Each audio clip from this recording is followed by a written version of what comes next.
Hi hello నమస్తే welcome to సాక్షి. నేను అంజలి.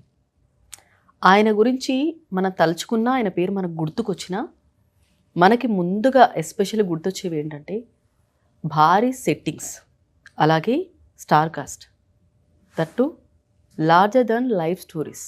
ఇదంతా ఒక ఎత్తు అయితే హిస్టారికల్ మైథాలజీ మూవీస్ తీయడంలో ఆయన స్పెషలిస్ట్. ఇప్పుడు యుఫేరియా అనే మూవీతో మన ముందుకు వస్తున్నారు, ఒక కొత్త డిఫరెంట్ మూవీతో. సో మరి ఆయన ఎవరో కాదు, మన గుణశేఖర్ గారు. ప్రజెంట్ మన ముందున్నారు, మాట్లాడదామా? చలో సార్. నమస్తే సార్. నమస్కారం అండి. ఎలా ఉన్నారు సార్? బాగున్నాండి, థ్యాంక్ యూ. సో ఇప్పటి వరకు మీరు తీసిన మూవీస్ అన్నీ ఒక ఎత్తు సార్. అంటే ఇంతకుముందు 2000లో తీసిన మూవీ మనోహరంకి అప్పుడు సామాజిక మాధ్యమాల ద్వారా కానీ, అంటే సమాజానికి ఉపయోగపడనివి ఏంటని అప్పుడు చూపించారు. మళ్ళీ ఇప్పుడు యుఫోరియా నుంచి అంటే అప్పటి నుంచే మీ మైండ్లో ఉండేనా, లేదంటే మీరు అంటే ఇంత గ్యాప్ వచ్చింది కదా సార్, అంటే ఇంత డిఫరెంట్ మూవీకి మీరంటే ఒక హిస్టారికల్ మైథాలజీ ఇలా ఉంది మా మైండ్లో, మళ్ళీ సడన్గా ఇక్కడ యుఫోరియా వచ్చారు, అంటే ఇంత చేంజ్ ఎలా వచ్చింది సార్? అంటే నాకే నా మీద బోర్ కొట్టింది. దాదాపు ఒక 8 ఏళ్ళు పీరియాడిక్ సినిమాలు తీయడం మూలంగా హిస్టారికల్ రుద్రమదేవైన, మైథాలజీ శాకుంతలమైన. సో దాంతో నాకు ముందు ఈ సెట్స్ సీజీలు పక్కన పెట్టి ఒక సోల్ఫుల్ కథ చెప్పాలనిపించింది. సో అనిపించి నేను ఈ కథను అనుకోవడం జరిగింది సార్. అంటే ముందు మీరు మాట్లాడుతూ టీజర్ లాంచ్ అప్పుడు మీరు మాట్లాడుతూ ఒక వర్డ్ అన్నారు, అది చాలా పెద్ద స్టేట్మెంట్. సారా అర్జున్ లేకపోతే సినిమానే వద్దు అనుకున్నాను అని మీరు చాలా తక్కువగా అంటారు ఇలాంటి వర్డ్స్. సో అంతగా ఇంపాక్ట్ ఏం చేసింది సార్? అంటే ఆ క్యారెక్టర్ను ఊహించుకొని రాసారా, లేదంటే అంటే అంత పెద్ద స్టేట్మెంట్ ఎందుకు అనాల్సి వచ్చింది సార్? అంటే ఇది నేను అంటే చాలా రియల్ లైఫ్ ఇన్సిడెంట్స్ని బేస్ చేశారండి. సో చాలా ఇన్సిడెంట్స్, ఒకటని కాదు సార్. సో దాంట్లోంచి పర్టికులర్గా ఒక సెన్సిటివ్ ఇష్యూ మీద ఇది దాని చుట్టూ తిరుగుతుంది కదా. సో దానికి నాకు అమ్మాయి చాలా ఇంపార్టెంట్. ఒక కరెక్ట్గా అడాలసెన్స్ ఏజ్లో ఉన్న అమ్మాయి, 13 to 19 ఏజ్, 17 years గర్ల్ అవసరం. సో తన మీద బేసే ఉంటుంది కథ కూడా. సో అంటే మనకి అపీరెన్సు చాలా టెండర్గా, చాలా ఫ్రెష్గా ఉండాలి, పెర్ఫార్మెన్సు బాగా ఉండాలి. ఈ రెండింటి కాంబినేషను మేము పొన్నియిన్ సెల్వన్ సినిమా చూసినప్పటికీ తను యంగ్ ఐశ్వర్య రాయ్ కింద చేసింది. ఈ అమ్మాయి అయితే బాగుంటుంది అని అసలు అంటే ఈ కథలో ఆ పాత్ర ఎంత కీలకం అంటే ఆ పాత్ర పండితేనే సినిమా సోల్ నేను అనుకున్నది కమ్యూనికేట్ అవుతుంది. సో అందుకని ఇంకా నిజంగానే ఒకవేళ ఈ పాత్రకి తగ్గ ఆర్టిస్ట్ దొరక్కపోతే మనం వేరే కథకి వెళ్ళడం బెటర్, కానీ ఎవరిని పడితే వాళ్ళని మనం కాంప్రమైజ్ అవ్వలేం అనేంత ఇంపార్టెంట్ క్యారెక్టర్ అండి. రేపు పొద్దున్న సినిమా చూసాక మీకు తెలుస్తుంది. సో అందుకని సారా అర్జున్ ఉంటే చేద్దాం, లేకపోతే ఇంకో కథ చేద్దాం అనేంత నిర్ణయం నేను, మా నీలిమ, మా యుక్త, మేమందరం కలిసి తీసుకున్న డెసిషన్. బట్ ఆ అమ్మాయి కథ వినడం, ఆ అమ్మాయి చాలా వయసులో చిన్నదైనా చాలా మెచ్యూర్డ్గా ఆలోచించి, లేదు ఇది ఎంత సెన్సిటివ్ విషయాన్ని ఇప్పుడు చెప్పి తీరాలి అని చెప్పి తను ఈ పాత్రని పోషించడానికి రావడం మాకు నిజంగా చాలా గొప్ప ఇదని చెప్పచ్చు. ఓకే, ఒక టైంలో మీరు ఒక్కడు మూవీ మంచి భారీ హిట్, బంపర్ హిట్ అయింది. సో అప్పుడు స్వప్నగా అనుకున్న ఒక క్యారెక్టర్ భూమిక గారు, స్వప్నగా తప్పితే నేను ఇంకా ఊహించుకోలేనన్న మీరే, ఇంకొకరుగా ఊహించుకోలేనన్న మీరే ఇప్పుడు ఈ మూవీలో ఒక క్యారెక్టర్ అనే క్యారెక్టర్ తోటి ఇంకొకసారి చేంజ్ ఓవర్. అంటే ఈ చేంజ్ ఓవర్ కూడా ఎలా చూడొచ్చు సార్? అంటే మిమ్మల్ని అంటే అప్పుడు అలా అన్న మీరు మళ్ళీ ఇప్పుడు ఇలా అన్న మీరు అంటే మేము ఎలా ఆలోచించాలి సార్? అంటే నేను యాక్చువల్గా ఒక్కడిలో స్వప్నాన్ని ఒక చక్కగా ఒక అమాయకంగా అందంగా కనిపించే ఒక అమ్మాయి కదా. సో అలాంటి అమ్మాయిని నేను ఇందులో యంగ్ మదర్గా ఊహించలేకపోయాను ఫస్ట్ ఆఫ్ ఆల్. ఎందుకంటే నాకు స్వప్న క్యారెక్టర్ నేనే రాశాను కదా. సో నేను రాసుకున్న నా స్వప్ననే మదర్గా నేను ముందు డైజెస్ట్ చేసుకోలేకపోయాను. కానీ కథకి ఒక యంగ్ మదర్ అవసరం. సో అందుకని ఈ భూమికి అయితే చాలా బాగుంటుంది. సో అందులోనూ ఇది పెర్ఫార్మెన్స్కి మంచి స్కోప్ ఉన్న క్యారెక్టర్. సో అందుకని ఈ కథని ఆ పాత్రని అమ్మాయికి చెప్పిన వెంటనే తను కూడా ఛాలెంజింగ్గా లేదు ఈ కథ చెప్పి తీరాలి నేను చేస్తానని తను ముందుకు రావడం జరిగింది. రేపు పొద్దున మీరు సినిమా చూసాక ఒక్కడిలో స్వప్నగా ఎంత మెప్పించిందో ఇందులో వింధ్యా వేములపల్లి అమ్మాయి క్యారెక్టర్ తను అంతకంటే ఎక్కువ మెప్పిస్తుంది. ఓకే, గ్లిమ్స్ కానీ టీజర్ లాంచ్ కానీ మీరు మాట్లాడిన మాటలు కానీ గ్లిమ్స్ కానీ టీజర్ కానీ చూస్తే మాకు అక్కడ అర్థమవుతుంది ఏంటంటే ఒక టీచర్గా అందరికీ చెప్పే ఒక టీచర్ తన కొడుకు విషయానికి వచ్చేసరికి మర్డర్ చేయాల్సి వస్తుంది. సో అదొక క్యారెక్టర్ మాకు క్లియర్గా తెలిసిపోతుంది. కానీ ఇప్పుడు ఈ సమాజంలో జరిగేవి మోస్ట్లీ అలాగే ఉన్నాయి సార్. అంటే డ్రగ్స్, అంటే mid night drugs. So drugs అలాగే డ్రింక్ చేసి డ్రైవ్ చేయడం, ఇలా చాలా ఫ్యామిలీస్ సఫర్ అయ్యాయి, స్పాయిల్ అయిపోయాయి, చాలా లైఫ్లు పోయాయి. సో అంటే మీరు ట్రూ ఇన్సిడెంట్స్ అన్నారు కదా, అంటే మీరు చాలా దగ్గరగా చూసుంటారు. అంటే మీరు అంటే ఎక్కడి వరకు చూసారు సార్? అంటే ఒక ఫ్యామిలీ తీసుకున్నారా, లేదంటే మీకు దగ్గరగా ఉన్న ఫ్యామిలీని చూసి రాసారా? ఎలా ఇన్స్పైర్ అయ్యారు? అంటే ఇది పర్టికులర్ ఫ్యామిలీని చూడటం, ఫ్యామిలీని దగ్గరుండి మనం ఇది చేయడం కదండి. రోజు పేపర్లో వస్తున్న విషయాలు అవి. ఓకే. సో ఒక ట్రెండ్ ఇన్సిడెంట్లు కాదు, ఎవ్రీ వీక్ ఎక్కడో చోట ఇండియాలో జరుగుతూనే ఉన్నాయి ఇన్సిడెంట్స్ అన్నీ. అవును సార్. సో వాటిని డెపిక్ట్ చేయడం జరిగింది తప్పితే ఒక పర్టికులర్ కేసునో పర్టికులర్ ఇదో కాదు. ఇది జనరలైజ్ చేసి చెప్పిన కథ అండి. ఓకే. సో టీజర్ లాంచ్లో కూడా మీ డాటర్ చాలా ఎమోషనల్ అయ్యారు. అక్కడ అందరం కూడా అట్లా చూస్తూ అట్లా ఉండిపోయాం సార్. అంటే ఆ క్షణం మీకు ఏమనిపించింది సార్? సడన్గా అంత చాలా ఎమోషన్ అయ్యారు అసలు. అంటే ఈ కథ చెప్పటం చాలా అవసరం అని మా ఫ్యామిలీ మొత్తం నమ్మాం. ఈ కథ నేను రాసిన దగ్గర నుంచి వాళ్ళు ఇన్వాల్వ్ అయ్యారు. సో ప్రతి స్టేజ్లోనూ కథలో నాతో డిస్కస్ చేసి, ఇప్పుడు దీనికి ఉమెన్ పర్స్పెక్టివ్ కూడా వివిధ దశల్లో అవసరమైంది నాకు. సో మదర్గా రాగిణి కానీ, పిల్లలుగా నీలిమ, యుక్త కానీ, సో వీళ్ళు చాలా కీలకమైన పాత్ర పోషించారు స్టోరీ డిస్కషన్స్లో.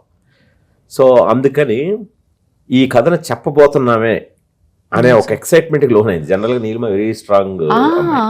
సో దాంతో ఇంకా ఈ కథని ఆడియన్స్ ముందు పెట్టబోతున్నాం అనే ఒక ఎక్సైట్మెంట్ తోటి ఎమోషనల్ అయింది తప్ప ఇంకా వేరే ఏం కాదు. ఇది టోటల్గా ఈ సినిమాయే మా అందరికీ ఒక ఎమోషన్, మా ఫ్యామిలీకే. Literally shock sir. రేపు పొద్దున్న ఇదే ఎమోషనల్ కనెక్ట్ ఆడియన్స్ ప్రతి ఫ్యామిలీలో కూడా ఫీల్ అవుతారనే అనిపిస్తుంది మాకు. ఓకే.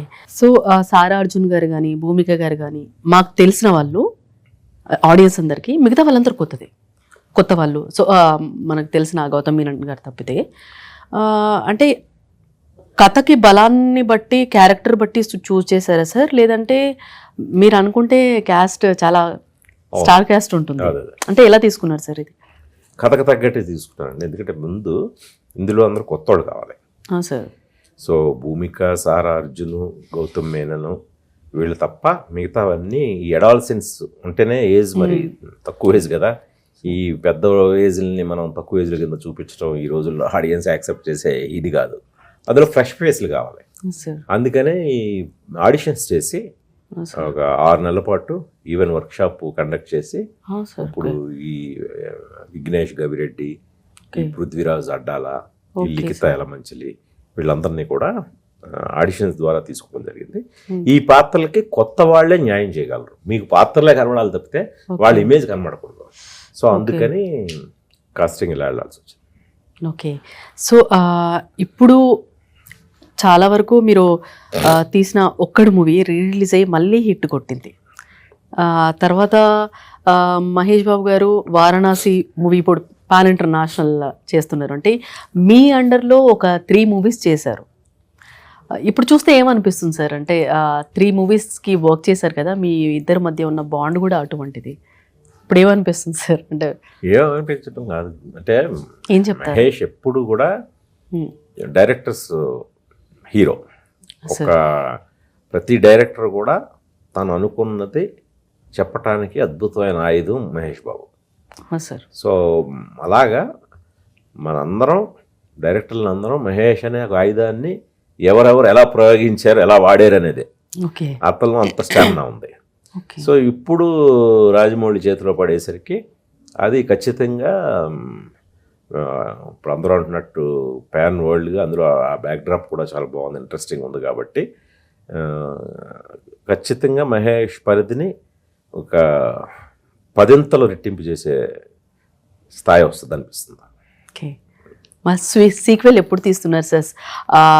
ప్రతాపరుద్రుడు అదొకటి బ్యాలెన్స్ ఉంది సార్. అది కాకుండా మళ్ళీ రానా గారితో హిరణ్యకశిప, ఇవి మా ముందుకు ఎప్పుడు వస్తాయి సార్? మేము ఎప్పుడు ఎక్స్పెక్ట్ చేయొచ్చు? ప్రతాపరుద్రుడు ఖచ్చితంగా తీస్తారండి. అది ఎవరై ఉండొచ్చు సార్? అది ఇంకా ఎవరు అనేది అనుకోలేదు కానీ. ఓకే. అలాగే హిరణ్యకశిప ఇదివరకు అనుకున్న సెటప్ లో కాకుండా దాన్ని వేరే రకంగా, వేరే ఎంటైర్లీ డిఫరెంట్ సెటప్ తోటి దాన్ని కూడా చేస్తానండి. 2 ఖచ్చితంగా నేను నా నుండి ఇవి చేస్తాను అనే అనౌన్స్మెంట్ వచ్చిందంటే చేసి తీరుతాను అంతే. ఓకే. లేట్ అయినా కానీ తీస్తా. ఈసారి కరెక్ట్గా అన్ని వనరులు కరెక్ట్గా సమకూరాక ఈ సీజీల జోలికి వెళ్దాం అనేది డిసైడ్ అయ్యాను గట్టిగా. సో అందుకని ఇప్పుడు ఆ వనరులు సమకూరడం ఏంటి మొదలు పెడతాం. ఓకే. ఒక సీక్వెల్ ఎప్పుడు సార్? అబ్బాయి అక్కడికి సీక్వెల్ మళ్ళీ మీరు తీసిన ఉండదు ఒక్కడికి. ఓకే. అంటే ఒక్కడికి సీక్వెల్ రాకపోయినా ఒక్కళ్ళలాంటి సినిమాలు చాలా వచ్చేసాయి. అంటే అన్అఫీషియల్ సీక్వెల్స్ లాంటివి చాలా వచ్చేసాయి. ఇప్పుడు నేను తీసిన సినిమాల్లోనే ఒక్కడ పోలిక ఉందని నన్ను పాటు వాయించారు చాలా మంది. అందుకని మళ్ళీ ప్రత్యేకంగా సీక్వెల్ పేరు తీస్తే అది అసలు వర్కౌట్ అవ్వదు. సో ఒకప్పుడే మీరు హిస్టారికల్ అంటే చరిత్రను చూపించడంలో స్పెషలిస్ట్. ఇందాక నేను చెప్పినట్టు అది మా మైండ్లో మాకు అది స్టోర్ అయి ఉండిపోయింది సార్. తర్వాత యుఫోరియా వచ్చేసరికి అదేంటి ఈ టైంలో అందరూ, అంటే ఆడియన్స్ అనుకుంటున్నాం, అందరూ అనుకుంటున్నాం ఈ టైంలో అందరూ హిస్టారికల్ అంటే ఇప్పుడు రామాయణ మహాభారత్ ఇక్కడ చూస్తే కూడా భాగవతం అన్నీ అవే ఉన్నాయి సార్. సో మీరు యుఫోరియా తీయడానికి అంత స్ట్రాంగ్ పాయింట్ ఏంటని నా డౌట్ సార్. అదే అండి మీరు అన్నట్టు నేను యాక్చువల్గా 27 years బ్యాకే రామాయణం తీశాను అందరూ చిన్న పిల్లలతో. N T Rama Rao junior N T Rama Rao introduce చేస్తూ మొత్తం టోటల్ పిల్లలతో. సో ఇందాకే మీ ఫ్రెండ్ ఒకడు అడిగాడు కూడా అదే క్వశ్చన్. సో నువ్వు ఎప్పుడో ఆ ట్రెండ్ స్టార్ట్ చేసావు, బట్ ఇప్పుడు అసలు ట్రెండ్ ఇప్పుడు అదే ట్రెండ్ ఇప్పుడు కొనసాగుతున్నప్పుడు మళ్ళీ సోషల్ ఏంటని, అంటే ట్రెండ్ని ఫాలో అవుతూ తీయాలనే ఉద్దేశం కాదండి, అలాగే ట్రెండ్కి ఎగెనిస్ట్గా వెళ్ళాలనే ఉద్దేశం అంతకంటే కాదు. నాకు యూఫోరియా కథ నాకు గట్టిగా వెంటనే చెప్పాలనిపించి నేను చదివిన చెప్పాను కదా ఇందాక కొన్ని సంఘటనలు చూసి చదివి ఇది ఖచ్చితంగా నీడ్ ఆఫ్ ది అవర్ ఇప్పుడు చెప్పి తీరాలి అన్న ఉద్దేశంతో యూఫోరియా మొదలెట్టాను. ఓకే.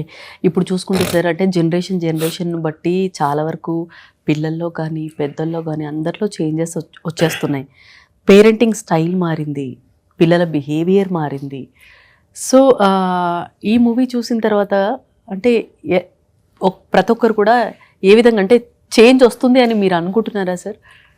అంటే చేంజ్ ఓవర్ నైట్ రాదు కానీ సార్ చేంజ్ అనేది ముందు మనం ఏం జరుగుతుంది సొసైటీలో, ఎంత ప్రమాదకర పరిస్థితుల్లోకి వెళ్ళిపోబోతున్నామో చెప్పే ఒక కాన్షియస్నెస్ అయితే క్రియేట్ చేస్తుంది యూఫోరియా.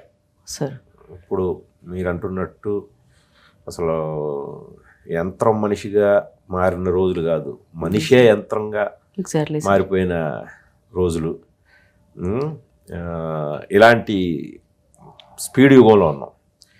సో ఇలాంటి టైంలో అసలు మన ఇంట్లో ఏం జరుగుతుంది, ఎస్ సార్, మనం పక్కింట్లో గురించి కాదు, ముందు మన ఇంట్లో చెక్ చేసుకోవాలి. మన ఇంట్లో పిల్లలు ఏం చేస్తున్నారు, మన ఇంట్లో పిల్లలు ఆ ఫ్రీడమ్ని సద్వినియోగపరుచుకుంటున్నారా లేదా మిస్యూజ్ చేస్తున్నారా, ఎలా కేర్ తీసుకోవాలి సార్ అసలు? అది ఖచ్చితంగా కేర్ అయితే తీసుకొని తీరాలి. సార్ ఇప్పుడు అదే ఈ అడాలసెన్స్ ఏజ్ అనే దాంట్లో మనకి ఒక పేరెంటల్ గైడెన్స్ అనేది కరెక్ట్గా లేకపోతే సార్ చాలా అనార్థాలకు దారితీస్తుంది, సార్ చాలా కాన్సిక్వెన్సెస్ మనం ఫేస్ చేయాల్సి ఉంటుంది. సో ఆ నిర్లక్ష్యం, పేరెంటింగ్ నిర్లక్ష్యం ఉంటుంది, అది జరగకూడదు. ఓకే. సో అలాగే పిల్లలకి చదువు సంస్కారం, చదువు అనేది మనం నేర్చుకునే విద్యతో మనకి వచ్చేది, గురువులు నేర్పేది. Yes sir. సంస్కారం తల్లిదండ్రులు నేర్పేది. ఈ రెండు కూడా ఖచ్చితంగా పర్టికులర్ అడాలసెన్స్ ఏజ్లో మనం గట్టి పునాది ఇస్తే అదే వాళ్ళ జీవితం అండి. అక్కడ వాళ్ళు వ్యక్తిగా నిర్మింపబడడం అనేదే వాళ్ళ ఫ్యూచర్ ఆధారపడి ఉంటుంది. అంటే చాలా క్లిష్టమైన దశ అది. సో ఆ దశ గురించే మనం యూఫోరియాలో చెప్తున్నాం. ఓకే. యూఫోరియా అనే టోటల్ కోర్ థీమే adolescence, parenting, social impact, okay. ఈ మూడు అనమాట. Yes sir. ఈ మూడుని మనం వెరీ న్యూ ఏజ్ స్టోరీ టెల్లింగ్లో ఎక్కడ ప్రీచింగ్లు, ఉపదేశాలు, మెసేజ్లు ఉండవండి. మీకు వాస్తవ సంఘటనలన్నిట్లు మీకు నేను డెపిక్ట్ చేస్తాను. సో దాంట్లో మీకు భయం వేస్తుంది, మా బాబోయ్ ఏంటి ఈ ఇంట్లో ఇలా జరిగిందా, మన ఇంట్లోనే ఒకవేళ ఈ పరిస్థితి వస్తే ఓకే, మన పరిస్థితి ఏంటి, సార్ మన పిల్లలు కరెక్ట్గా ఉన్నారా, మనం కరెక్ట్గా ఉన్నామా అని ఒకసారి అందరూ కూడా చెక్ చేసుకునే ఒక అలాంని అయితే ఈ యూఫోరియా కలిగిస్తుంది. ఓకే. సో యూఫోరియా ఈ టైటిల్తో ఇంగ్లీష్లో మూవీ వచ్చింది, దట్టు సిరీస్ వచ్చాయి, అంటే తెలిసిన టైటిల్. అవును. ఈ ఆలోచించారా సార్? అంటే టైటిల్ అనుకునేవి అప్పుడు కూడా మీరు ఓకే ముందు తెలిసిన టైటిల్ అలా ఏమన్నా అనుకున్నారా, లేదా ఎగ్జాక్ట్గా నేను అనుకున్నాను కాబట్టి అదే యూఫోరియా వెబ్ సిరీస్ నేను ఈ టైటిల్ అనుకున్నప్పటికీ ఆ వెబ్ సిరీస్ ఉందని కూడా నాకు తెలియదు. ఎందుకంటే మన ఇండియాలో అప్పుడు ఇంకా అది హెచ్బిఓ సిరీస్, మనకి హెచ్బిఓ ఛానల్లో ఆ సిరీస్ వచ్చే ఇది కాదు, మీకు తర్వాత జియోలోనే ఎక్కడో దొరికింది. సో నేను యూఫోరియా అని టైటిల్ పెట్టిన తర్వాత, నేను టైటిల్ ఎందుకు పెట్టాను అనేది మీకు సినిమా చూస్తే అర్థమవుతుంది. సో పెట్టిన తర్వాత నేను దానికి సంబంధించి సెర్చ్ చేస్తుంటే, R&D చేస్తుంటే నాకు ఈ వెబ్ సిరీస్ ఒకటి వచ్చిందనేది అప్పుడే తెలిసింది, గూగుల్ చేస్తుంటే. సో అందువల్ల నేను అదేదో వచ్చింది కదా మనం పెట్టకూడదు అనేది ఏం లేదు, అది మంచిదే. నెక్స్ట్ యూఫోరియా అనే పదాన్ని మన యూత్ ఎక్కువ వాడుతుంటారు, కాలేజ్ ఫెస్టివల్లో ఎక్కువ యూఫోరియా అనేది, యూఫోరియా 93, యూఫోరియా 2001 ఇలా పెట్టుకుంటూ ఉంటారు కదా. సో అలా బాగా పాపులర్. సో అందుకనే ఇంగ్లీష్ టైటిల్ అయినప్పటికీ ఇది ఈ కథకి కరెక్ట్. అందులో నేను ఇందాక మీకు చెప్పిన, నేను టచ్ చేసిన అంశాలు మీకు గమనిస్తే, ఆ యూఫోరిక్ మూమెంట్లో మనల్ని మనం అదుపు చేసుకోకపోతే జరిగే అనర్థాలే ఈ కథ. ఓకే. సో అందుకని కూడా నాకు చాలా యాప్ట్ అని ఈ టైటిల్ అనుకోవడం జరిగింది.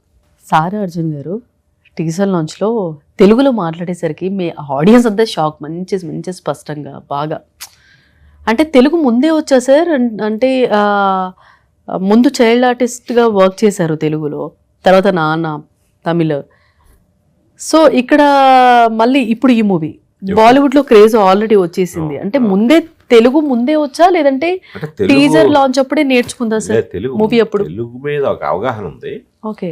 సో మన సినిమా తెలుగు డైలాగులన్నీ తనే ప్రాక్టీస్ చేసి మన సినిమాలో తెలుగు తనే చెప్పింది, తెలుగులో మాట్లాడడం తప్పితే చాలా మంది బాంబే ఆర్టిస్టులు చేసే ఇలాగా హిందీలో చెప్పటం స్పష్టంగా తెలుగు మీనింగ్ తెలుసుకొని స్పష్టంగా తన నోటితో మాట్లాడింది. సో అందువల్ల తెలుగు కొద్దిగా ఇంప్రూవ్ అయింది మన సినిమా షూటింగ్ అప్పుడే. సో అందువల్లే ఇప్పుడు తను దీంట్లో ఫంక్షన్లో కూడా, ట్రైలర్ లాంచ్లో కూడా తెలుగు మాట్లాడగలిగింది. చాలా మంది అట్రాక్ట్ అయ్యారు సార్. అవును. సో ఇప్పటి వరకు మీరు తీసిన మూవీస్ అన్నిట్లో కూడా మ్యూజిక్ గురించి అనుకుంటే మీరు అనగానే నెక్స్ట్ పర్సన్ గుర్తొచ్చేవాళ్ళు ఆబ్వియస్ మీకు తెలుసు సార్. సో మ్యూజిక్ పరంగా ఇక్కడ ఎందుకు అంటే తనని తీసుకోలేదా లేదంటే ఆ మ్యూజిక్ మణి శర్మ గారి గురించి మాట్లాడుతున్నాను సార్. మీది బెస్ట్ కాంబో ఎందుకంటే ఏం చెప్తారు సార్? అంటే ఇది కంప్లీట్గా ఒక జోనర్ మార్చడమే కాకుండా ఒక కంప్లీట్ యూత్ఫుల్ వైబ్ కావాలనిపించింది నాకు. ఈ సబ్జెక్ట్ డిమాండ్ చేస్తుంది. ఓకే. సో అందుకని ఒక ఈ యూత్ ట్రెండింగ్లో ఉన్న టెక్నీషియన్లు కొందరు పెట్టుకుంటే నాకు హెల్ప్ అవుతారు. ఎందుకంటే నేను దీన్ని కంప్లీట్గా ఒక జెన్జీ ప్రెజెంటేషన్లోనే దీన్ని ఊహిస్తున్నాను. ఈ కథ అలాంటి డిమాండ్ చేస్తుంది, అలాంటి సౌండ్ని పిక్చర్ని డిమాండ్ చేస్తుంది. సో అందుకని నేను కూడా కొద్దిగా వేరే వాళ్ళతో వర్క్ చేస్తుంటే నన్ను నేను డిఫరెంట్గా కూడా ప్రజెంట్ చేసుకునే వీలు కలుగుతుంది మనకి. సో అందుకనే దీనికి కాలభైరవ్ గారిని తీసుకోవడం జరిగింది. సో అలాగే ఫోటోగ్రాఫర్ని కూడా నేను కొత్త కుర్రాన్ని ఇంట్రొడ్యూస్ చేశాను. ఇలా పిఎస్ వినోద్, రత్నవేలు వాళ్ళ దగ్గర పనిచేసిన వ్యక్తిని. సో ఇది పక్కగా తీసుకుని అనుకొని ఈ కథకి ఇలాంటి ఇది కావాలనే కాబట్టి వాళ్ళని తీసుకోవడం జరిగింది. సో కీరవాణి గారు, కీరవాణి గారు మీతో అన్నారా సార్? అంటే నా నుంచి మించిపోయాడు కాలభైరవాణి. అది యాక్చువల్గా అంటే పాటలు ఎంత బాగా చేసాడో ఇంకో 2 పాటలు తొందరలో రిలీజ్ అవుతాయి. సో బ్యాక్గ్రౌండ్ స్కోర్ అంత అద్భుతంగా చేశాడు కాలభైరవ. అంటే కీరవాణి గారికి బ్యాక్గ్రౌండ్ స్కోర్ అంటే ఆయన మాస్టర్. సో నేను సినిమా బ్యాక్గ్రౌండ్ స్కోర్ అయ్యాక కీరవాణి గారికి నేనే ఫోన్ చేసి మిమ్మల్ని మించిపోయాడు సార్ అని చెప్పాను. ఆయనే షాక్ అయ్యాడు. ఇంకా తండ్రిగా నాకు అంతకంటే ఆనందం ఉంది. అందులో డైరెక్టర్గా మిమ్మల్ని సాటిస్ఫై చేయడమే నాకు పెద్ద విజయం మా వాడిది అని అనిపించింది. ఎన్నాళ్ళు పట్టింది సార్ సినిమాకి తీయడానికి? అంటే cinema working days just 61 days అండి. 100 కాల్ షీట్స్. బట్ 2 years పట్టింది. 2 years పట్టింది. ఎందుకంటే నేను ఫస్ట్ 6 monthsలోనే మేజర్ పార్ట్ అయిపోయింది. సో తర్వాత ఒక పర్టికులర్ క్యారెక్టర్ కోసం నేను ఒక 6 నెలలు వెయిట్ చేయాల్సి వచ్చింది. సో ఈ గౌతమ్ వాసుదేవ్ మీనన్ క్యారెక్టర్ కోసం. సో అందువల్ల టైం పట్టడం తప్ప ప్రాజెక్ట్ అయితే ఇది యాక్చువల్ ఎర్లీ 2025లో రావాల్సింది ఎర్లీ 2026లో వస్తుంది. ఓకే, 1 year ముందు రావాల్సింది. ఓకే, అంటే ఇప్పుడు భూమిక గారు కాకపోయి ఉంటే ఎవరై ఉండొచ్చు సార్ తీసుకునేవారు మీరు? ఒకవేళ అడుగుతున్నాను. ఒకవేళ లేదు, ఇంకెందుకంటే ఆల్రెడీ తీసుకున్నారు కానీ భూమిక గారు అంతే. సో మీరు ఇప్పటివరకు తీసిన మూవీస్ అన్నీ ఒక ఎత్తు అయితే ఇదొక ఎత్తు. ఆల్రెడీ మీకు చెప్పాను సార్, ఇండస్ట్రీలో కూడా మీరు అడిగితే వచ్చి చేసే స్టార్స్ ఉన్న టైంలో సడన్గా అంటే కొంతమంది అనుకున్నది ఇది సడన్గా ఇలా తీస్తున్నారు గుణశేఖర్ గారు అని చెప్పేసి. ఇంకా మీరు ఇంతకుముందు తీసిన మూవీ మృగరాజు కానీ, సో మంచి హిట్ సినిమా సైనికుడు సార్. సాంగ్స్ అన్నీ, కంటెంట్ బాగుంది, అన్నీ బాగున్నాయి సార్. బట్ ఎక్కడ మిస్యూజ్ అయిందని ఎప్పుడన్నా అనిపించిందా సార్ మీకు? అది సీక్రెట్ ఎవరికి తెలియదండి. ఎందుకు ఫెయిల్ అయిందో ఎవరికి తెలియదు. చెప్పండి అంటే అది ఎవరికి తెలియదు. తెలిస్తే ఫెయిల్యూర్ ఎందుకు తీస్తాం, అన్ని హిట్లే తీస్తాం కదా. అవును అవును, అది కరెక్టే సార్. ఆ ఫార్ములా ఎవరి దగ్గర లేదు. కానీ ఎక్కడ అయ్యిందో ఇప్పటికీ అర్థం కాని చాలా మంది కారణాలుగా చెప్పుకోవచ్చు. కాకపోతే ఇవి తప్పులు జరిగాయి అనేది నెక్స్ట్ మనం ఆ తప్పులు జరగకుండా చూస్తాము, కానీ కొత్త తప్పులు ఏం చేస్తాం తెలియదు. అందువల్ల సినిమాకి హిట్ ఫార్ములా అనేది లేదండి. అది చిన్న ర్యాపిడ్ ఫైర్ సార్, షార్ట్గా అడుగుతాను, షార్ట్గా చెప్పండి సార్. మార్చిన ఒక సినిమా ఏది సార్? జీవితాన్ని మార్చిన సినిమానా అంటే ఇప్పటి వరకు సినిమాల జీవితాన్ని ఇప్పుడు అనిపించిందా సార్? సినిమాల జీవితాన్ని మార్చుతాయని నేను నమ్మను, కానీ సార్ సినిమా రంగం నా జీవితాన్ని మార్చింది. Super sir. మీ డైరెక్షన్లో వహించిన సినిమాల్లో మీకు అత్యంత వ్యక్తిగతంగా దగ్గరైన సినిమా ఏంటి సార్? సినిమా. అవునా సార్? నెక్స్ట్ ప్రతిసారి నేను నా బెస్ట్ నెక్స్ట్లోనే ఇంకా ఇవ్వడానికి ప్రయత్నిస్తూ ఉంటాను. Okay, maybe euphoria. Okay. So చారిత్రక సినిమాలు చేయడానికి ప్రేరణ ఏంటి సార్? నేను చిన్నప్పటి నుంచి నాకు హిస్టరీస్ బాగా ఇష్టం. నాన్ డీటెయిల్స్ నాకు అలా నేను 8th క్లాస్లో ఉన్నప్పుడు నా డీటెయిలే రుద్రమదేవి. సార్ అప్పుడు నేను ఆ కథకి చాలా అట్రాక్ట్ అయ్యాను. అది నేను అప్పుడు మనకు తెలియదు డైరెక్టర్లు అవుతామని. సో డైరెక్టర్ అయిన తర్వాత తీయాలనిపించింది, తీశాను. Super sir. సో ఒక సినిమా షూటింగ్లో మీరు ఎదుర్కొన్న ఏదైనా పెద్ద సవాల్ ఏమైనా ఉందా సార్? ప్రతి సినిమాకి ప్రతిరోజు సవాలండి. ప్రతి షార్ట్ వన్స్ ఎక్స్పోజ్ చేసామంటే సార్ ఇంకా అది అంతే శాసనం, దాన్ని మార్చలేం. సో అందుకని ఆ ఎక్స్పోజ్ చేసే ముందు ప్రతి షాట్కి పెయిన్స్ టేకింగ్ ఉంటుంది. ఓకే, మీరు సినిమా తీసేటప్పుడు ఒక హీరోని ఎంచుకోవాలంటే ఏం ఎంచుకుంటారు సార్? ఒకటి ఆయన యాక్టింగ్ స్కిల్స్ చూసి ఆర్ స్టార్ స్టేటస్ సార్? అంటే హీరోలతో తీయాలన్నప్పుడు అండి సార్ ఆ హీరోకున్న స్ట్రెంగ్త్ ఏంటి అనేది దృష్టిలో పెట్టుకుంటాం. ఓకే సో ఆ హీరోకున్న ఇమేజ్ ఆ స్ట్రెంగ్త్లో దృష్టిలో పెట్టుకుని జనరల్గా వెళ్తుంటారు. సార్ నేను ఒక్కడో విషయానికి వచ్చినా, నాకు చూడాలన్నందుకు వచ్చినా, నేను కథ అనుకున్నప్పుడు వాళ్ళు ఆ పాత్రలు కనబడ్డాను. రాస్తున్నప్పుడే చిరంజీవి గారిని చూశాను, నేను రాస్తున్నప్పుడే మహేష్ని చూశాను. ఓకే, సో దీనికి ఆన్సర్ చేయాలనుకుంటే చేయండి సార్, లేదంటే స్కిప్ చేద్దాము. మీకు ఎప్పటికీ గుర్తుండిపోయే ఒక ఫ్లాప్ మూవీ, ఎందుకు ఒక ఆలోచన మూవీ పేరు సార్? అంటే అదే ఇందాక నేను చెప్పినట్టుగా ఎందుకు ఫ్లాప్ అయిందని మనమే షాక్ అవ్వండి. ఎందుకంటే ఓహో ఫ్లాప్ అయిందా, కర్ణుడి చావుకి 1000 కారణాలు అన్నట్టు అలాగా ఒక ఫెయిల్యూర్ మూవీకి చాలా కారణాలు కనబడతాయి.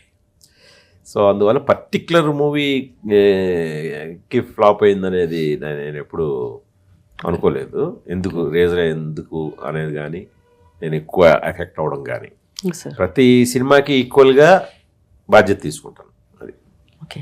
ఇప్పుడు వచ్చే డైరెక్టర్స్ అంటే చాలా యంగ్ జనరేషన్, కొత్త కొత్త డైరెక్టర్స్ వస్తున్నారు, కొత్త కొత్త స్టోరీస్ తీస్తున్నారు. అంటే ఇప్పుడు వచ్చే డైరెక్టర్స్కి మీరు ఇచ్చే ఒక సలహా ఏంటి సార్? అమ్మో, సలహాలు ఇచ్చేంత అడ్వైస్ సార్, కొత్తగా రావాలనుకునే వాళ్ళకి చెప్పండి సార్. పోనీ అడ్వైజ్ అయితే ఉంటా కదా, రావాలనుకునే వాళ్ళకి చెప్పండి సార్. అయితే రావాలనుకునే వాళ్ళకి చెప్పచ్చు, రావాలనుకునే వాళ్ళకి చెప్పండి. చెప్పండి. అంటే డైరెక్షన్ అనేది అంత ఈజీ కాదు సార్, బయటికి కనిపించినంత సులభం కాదు సార్. దానికి చాలా, అంటే మనకు ఇమాజినేషన్ ఎంత ముఖ్యమో అంతకు మించి శ్రమ ముఖ్యం. సో ఈ రెండిటికి సిద్ధపడాలి. అంటే ఓవర్ నైట్ మనం మిరకిల్స్ అయితే క్రియేట్ అవ్వవు సార్. మీరు ఎంత ఇస్తే అంత రిజల్ట్ వస్తుంది. సో అందుకని మీరు ఎక్కడా కూడా టేక్ ఇట్ ఈజీగా తీసుకునే ఇది మాత్రం కాదు, లక్తో కూడింది అసలు కాదు.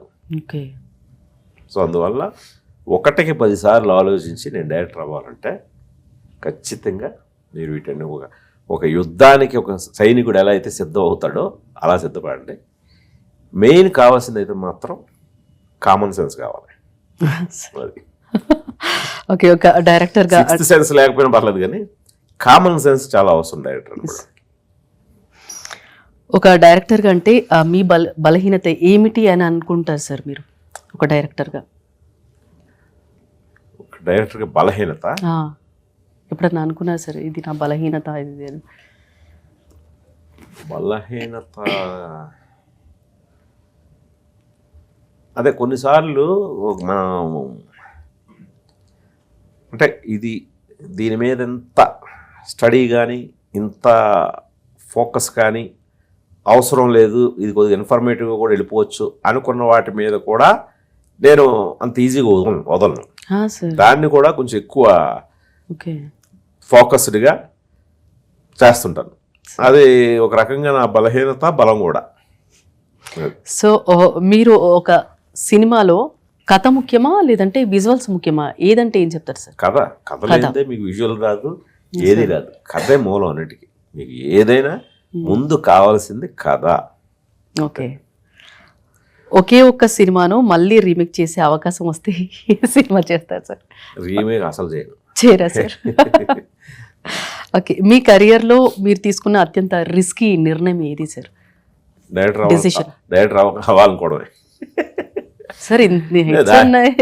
డైరెక్షన్ మించిన రిస్క్ ఇంకోటి లేదండి జీవితంలో. సార్ ఇది చెప్తే భయం వేస్తుంది సార్. ఓకే, ఈ తరం డైరెక్టర్స్లో మీకు మీరు ఎక్కువ గమనిస్తున్న వ్యక్తి ఎవరు సార్ ఇప్పుడున్న వాళ్ళలో? ఈ తరం అనేది అనొద్దండి, నేను కూడా ఈ తరమే. ఇప్పుడున్న డైరెక్టర్స్ లో సార్ చేంజ్ చేస్తున్నారు. నేను కూడా ఇప్పుడు ఉన్నాను.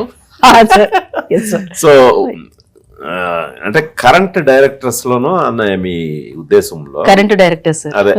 సో అంటే నేను డైరెక్టర్స్ ఎవరైనా ఎవరి వర్క్ బాగున్నా సరే నాకు నచ్చుతుంది. అది చాలా వర్క్ నాకు చాలా మంది డైరెక్టర్స్ ఇష్టమైన వాళ్ళు ఉన్నారు ఇప్పుడున్న వాళ్ళలో.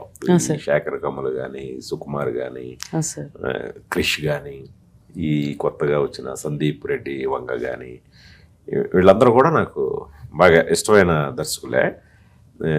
మొన్న ఒక సినిమా ఓటీటీలో చూశాను, ఆ డైరెక్టర్ పేరు సారీ నేనే గుర్తుపెట్టుకోవాలి, the great pre wedding show అనేది బాగా నచ్చింది నాకు. డైరెక్టర్ కూడా బాగా తీసాడు, ఆ బడ్జెట్లో చక్కగా తీసాడు అనిపించింది.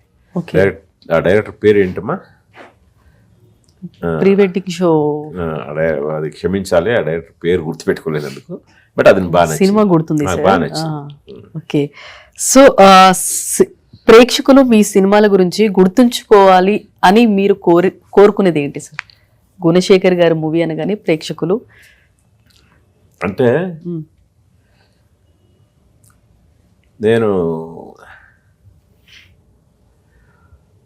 నాకు జనరల్గానే సార్ అంటే మామూలుగా ఒక బ్యాడ్ సినిమాకి దర్శకుడు అనిపించుకోవడం కంటే ఒక మంచి సినిమాకి ప్రేక్షకుడు అనిపించుకోవడం ఇష్టం. అది బాగా చెప్పారు సార్. అసలు సినిమా కాకుండా గుణశేఖర్ గారు ఎక్కువగా ఇష్టపడే పని ఏంటి సార్? డైరెక్షన్ అయినా సార్? సినిమా అనుకున్నా. నాకు సినిమాలు తీయడం కంటే సినిమాలు చూడటం ఇష్టం. నాకు చాలా అద్భుతమైన, చాలా state of the art home theatre ఉంది ఇంట్లో, అట్మాస్ఫియర్ ఎప్పటికప్పుడు అప్గ్రేడ్ చేస్తుంటాను.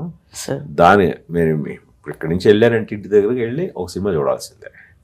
సో సినిమాలు ఎక్కువ చూడటం ఇష్టం నాకు, తీయడం కంటే కూడా. ఈ ఆన్సర్ నేను ఎక్స్పెక్ట్ చేయలేదు సార్.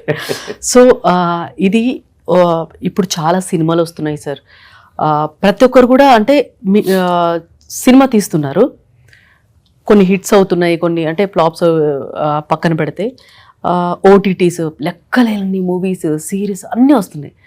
థియేటర్స్ వరకు వచ్చే వరకు ఒక సినిమా డైరెక్టర్ ఎంత కష్టపడి మూవీ తీసినా ఆ కాల్ షీట్స్ ఎన్ని, ఆ స్టార్ కాస్ట్ ఏంటి, టెక్నీషియన్స్ ఇవన్నీ ఒక ఎత్తు అయితే, ఒక ప్రేక్షకుడు ఒక థియేటర్కి వెళ్ళి ఒక్క సినిమాతో అది గుడ్ ఆర్ బ్యాడ్ బాలేదు అన్న ఒక మౌత్ టాక్తో చెప్తే ఆ సినిమా ఇప్పటివరకు ఇక్కడ వరకు ఉండేది ఇలా డౌన్ఫాల్ అవుతుందంటే దీని గురించి మీరు ఏం చెప్తారు సార్? ఖచ్చితంగా అలాగే చెప్పాలి. ఎందుకంటే మనం కష్టపడిపోయాం, మనం చాలా లైఫ్ పెట్టేసాం దాని మీద అని సాకుతో సినిమాలు చూడమంటే చూడరు. వాళ్ళకి నచ్చలేదంటే నచ్చలేదు, దాన్ని యాక్సెప్ట్ చేయాల్సిందే. మనం ఒక కళాఖండం పేరిట ఒక 5 ఏళ్ళు కష్టపడి ఒక సినిమాని చెక్కి తీర్చిదిద్ది నా సినిమా రిలీజ్ అయిన 3 గంటల్లో ప్రేక్షకుడు చూసి బయటకు వచ్చి చెత్తనంటే చెత్తను యాక్సెప్ట్ చేయాల్సిందే. మనం చెత్తన 5 ఏళ్ళు తీసాం అని రియలైజ్ అవ్వాలి. అందరూ అలా కొంతమంది యాక్సెప్ట్ చేయలేరు సార్. చేసి తీరాలి, వాస్తవం కదా, అది రియాలిటీలో ఉంటే యాక్సెప్ట్ చేయాలి. అంతే. ఎక్కువ ఏ జోనర్ మూవీస్ ఇష్టం సార్ మీకు? నాకు జోనరా అనేది పర్టికులర్ కాదు, నాకు సినిమా అంటేనే ఇష్టం. సినిమా అది ఏ జోనర్ అయినా సరే. ఓకే, సో మొత్తానికి యూఫోరియా గురించి అంటే పర్టికులర్గా ఎవరెవరు చూడొచ్చు సార్? ఫ్యామిలీ అంతా చూడొచ్చా? ఏజ్ లిమిట్ ఏమైనా ఉందా సార్? ఇది ఖచ్చితంగా అంటే ఫ్యామిలీస్ చూసి తీరాల్సిన సినిమా. ఓకే, అంటే ఇది విడివిడిగా చూసినా కలిసి చూసినా ఎలా చూసినా సరే ఇది బాధ్యత కింద ఫీల్ అయ్యి చూడాల్సిన సినిమా. ఇప్పుడు అలాగే నేను అంటున్నట్టుగా బాధ్యత అని చెప్పి నేను ఏదో మెసేజ్లు ఇచ్చి భయపెడతాను సార్. నేను ఒక మిర్రర్ లాగా ఉన్నప్పుడు సొసైటీని రిఫ్లెక్షన్లో చూపిద్దామని ప్రయత్నం చేస్తున్నాను. అది చాలా ఎఫెక్టివ్గా, చాలా కమర్షియల్గా. అబోవ్ ఆల్ నేను కమర్షియల్ మెయిన్ స్ట్రీమ్ డైరెక్టర్. నేనేమి ఆఫ్ బీట్ సినిమాలతోటి తీసేవాడు కాదు. సో అందుకని కమర్షియల్ మీటర్లోనే చక్కగా బాగా ఎంగేజింగ్గా ఫస్ట్ నుంచి మొదటి ఫ్రేమ్ నుంచి చివరి ఫ్రేమ్ వరకు Yes, sir. కథ చెప్పడానికే చాలా ఆనెస్ట్గా ప్రయత్నించాను. Sir. ఖచ్చితంగా నా ప్రయత్నం మిమ్మల్ని మెప్పిస్తుందని, మీకు నేను ఆడియన్స్కి వాళ్ళ టైంకి చాలా వాల్యూ ఇచ్చే వ్యక్తిని.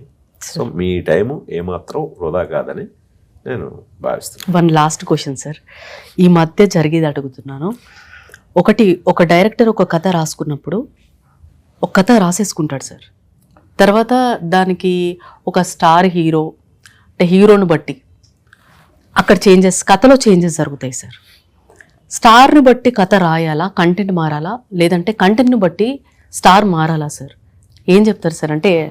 అంటే ఎప్పుడైనా సరే బేసిక్ కథ చాలా ఇంపార్టెంట్ అండి. ముందు కథని కథగానే చెప్పాలి. ఇప్పుడు ఒక్కొక్కసారి కొన్ని సినిమాలు ఉంటాయి హీరో సెంట్రిక్ ఫిల్మ్స్ సార్.